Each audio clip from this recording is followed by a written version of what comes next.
Sir ఏం చెప్తారు ఎందుకు అరెస్ట్ చేశారు? ఎందుకంటే ఇప్పటికే చాలా చాలా సార్లు జోగి రమేష్ టార్గెట్ చేస్తున్నారు.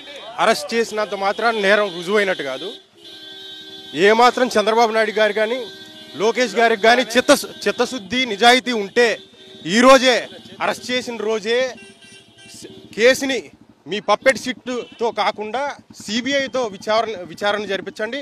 లేదంటే ఈరోజే నార్కో ఎనాలిసిస్ టెస్ట్ కానీ లేదంటే ఈరోజే లై డిటెక్టర్ టెస్ట్ కానీ మా నాన్నకి ఆ విచారణలో భాగంగా చేసి మీ చిత్తశుద్ధిని నిరూపించుకోండి.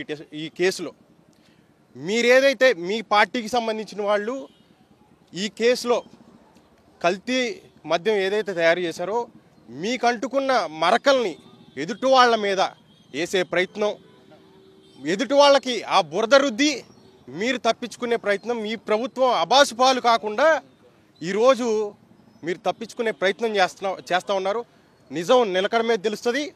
ఖచ్చితంగా కడిగిన ముత్యంలా మా నాన్నగారు బయటపడతారు. అమ్మవారి గుడి దగ్గర ప్రమాణం చేస్తాం జోగి రమేష్ గారు వచ్చారు, ప్రమాణం చేశారు. కానీ ప్రభుత్వం నుంచి ఎవరు రాని పరిస్థితి. నిన్న ఈ సిబిఐకి ఇవ్వాలంటూ పిటిషన్ హైకోర్టులో వేశారు. వేసిన తరువాత మాత్రమే ఇప్పుడు అరెస్ట్ చేశారు. జనరల్గా 41 నోటీసులు ఇచ్చి అరెస్ట్ విచారణకు పిలవాలి, తర్వాత మాత్రం ఈ ప్రొసీడింగ్ అంతా జరగాలి. కానీ ఎందుకు హడావిడిగా జోగి రమేష్ని అరెస్ట్ చేసి ఇప్పుడు తీసుకెళ్తున్న పరిస్థితి? చంద్రబాబు నాయుడు గారికి కానీ ఆయనకు వెన్నతో పెట్టిన విద్య డైవర్షన్ పాలిటిక్స్.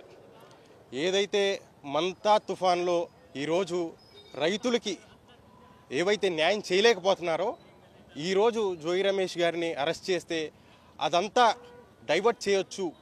అలాగే తొక్కిసలాట్లో ఎంతమంది చనిపోయారు మన కాశీబుగ్గలో, దాన్ని కూడా డైవర్షన్ పాలిటిక్స్లో భాగంగా ఈరోజు పొద్దున్నే 5 గంటల నుంచి పోలీసులు వచ్చి హడావిడి చేసి ఈ డైవర్షన్ పాలిటిక్స్లో భాగంగా ఈరోజు అరెస్ట్ చేయడం జరిగింది.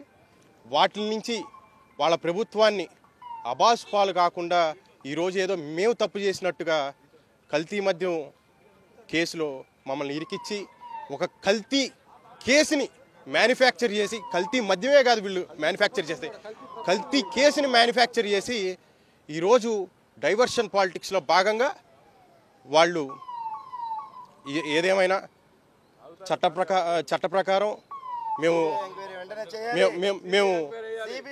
ఎదుర్కొంటాం.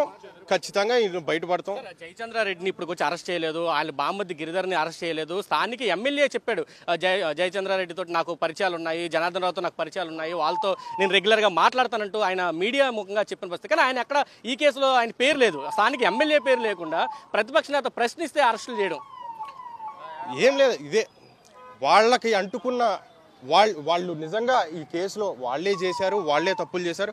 ఆ తప్పుల్ని ఎదుటోళ్ళ మీద వేసే ప్రయత్నం, తద్వారా జనాల మైండ్లో అబాసుపాలు కాకుండా డైవర్ట్ చేయడానికి ఈ రకంగా. తెల్లవారుజామున 5 గంటలకు వచ్చారు. ఏం చెప్పారు పోలీసులు? లోపలికి రావడం డైరెక్ట్గా వచ్చారా, ఏమైనా మాట్లాడారా, ఏం చెప్పారు, ఏమైనా నోటీసులు అటువంటి ఏమైనా సర్వ్ చేశారా? ఈరోజు మేము ఎక్కడికి పారిపోట్లా. గడిచిన 15 రోజులుగా ఏ నోటీసులు ఇవ్వలేదు. గడిచిన 15 రోజులుగా చెప్తానే ఉన్నాం, రండ్రా బాబు వచ్చి అరెస్ట్ చేసుకోండి. మేము ఎక్కడికి పారిపోవట్లేదు, ఇక్కడే ఉన్నాం.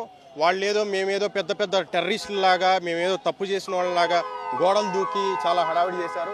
పోలీసులు ఈ పద్ధతి మార్చుకోవాలని చెప్పేసి చెప్తున్నారు. మేము టెర్రరిస్టులు కాదు, ఖచ్చితంగా 15 రోజుల నుంచి ఇక్కడే ఉన్నాము, మమ్మల్ని రండి విచారణ చెయ్యండి, మేము సహకరిస్తామంటూ చెప్పిన పోలీసులు ఏదో టెర్రరిస్టుల మాదిరిగా జోగి రమేష్ను చూశారు. తెల్లవారుజామున 5 గంటల నుంచి ఇక్కడికి వచ్చిన పరిస్థితి కనిపించింది. ఖచ్చితంగా చంద్రబాబు కుట్రపూరితంగా జోగి రమేష్ని అరెస్ట్ చేశారంటూ కుటుంబ సభ్యులు కూడా చెప్తున్నారు. జోగి రమేష్ని ఏ పోలీస్ స్టేషన్గా తీసుకెళ్లారు, అక్కడికి ఇక్కడి నుంచి అంతా కూడా కార్యకర్తలు కూడా పెద్ద ఎత్తున కదిలి అక్కడికి వెళ్తున్న పరిస్థితి అయితే మనకి ఇబ్రహీంపట్నంలో కనిపిస్తుందని చెప్పాలి. అనుశ్రీ.